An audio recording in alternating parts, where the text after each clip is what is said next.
ابراہیم علیہ السلام رب العزت کے خلیل ہیں۔ خالق کائنات نے کئی مرتبہ ابراہیم علیہ السلام کو آزمائشوں سے گزارا اور ہر دفعہ اعلیٰ نمبروں کے ساتھ ابراہیم علیہ السلام کامیاب ہوتے ہیں۔ ایک دفعہ ایک فرشتہ ابراہیم علیہ السلام کی آزمائش کے لیے آتا ہے۔ ابراہیم علیہ السلام بکریاں چرا رہے ہیں۔ ایک فرشتہ سائڈ پہ کھڑے ہو کر اللہ رب العزت کی تسبیح بیان کرتا ہے۔ ابراہیم علیہ السلام جب اس سے تسبیح سنتے ہیں تو اس کو کہتے ہیں اے شخص اللہ رب العزت کی تسبیح مجھے سنا۔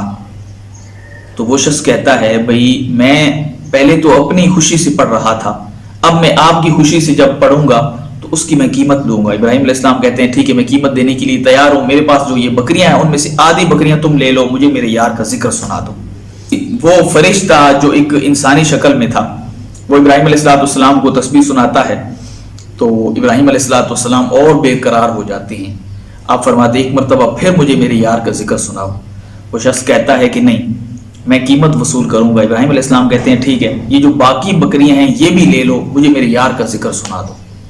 وہ شخص کہتا ہے ٹھیک ہے، وہ باقی بکریاں بھی لے لیتا ہے، وہ ابراہیم علیہ السلام کو تسبیح سنا دیتا ہے۔ لیکن ابراہیم علیہ السلام اور بے قرار ہو جاتے ہیں۔ ابراہیم علیہ السلام کہتے ہیں مجھے ایک دفعہ اور میرے یار کا ذکر سنا دو۔ وہ شخص کہتا ہے کہ اب تو تم بکریاں بھی دے چکے ہو، اب کیا دو گے؟ اب میں تمہیں تسبیح سناؤں گا تو اس کے بدلے میں کیا دو گے؟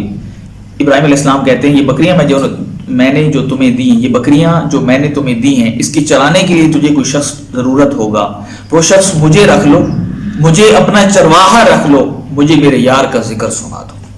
میں فرشتہ ہوں، انسانی شکل میں آپ کی آزمائش کے لیے آیا ہوں، تو یاد رکھیے ان لوگوں کو ہی سعادت حاصل ہوتی ہے جن لوگوں کو رب کی حقیقی معرفت ہوتی ہے۔ خالق کائنات حقیقی معرفت کی دولت سے ہم کو مالا مال فرمائے۔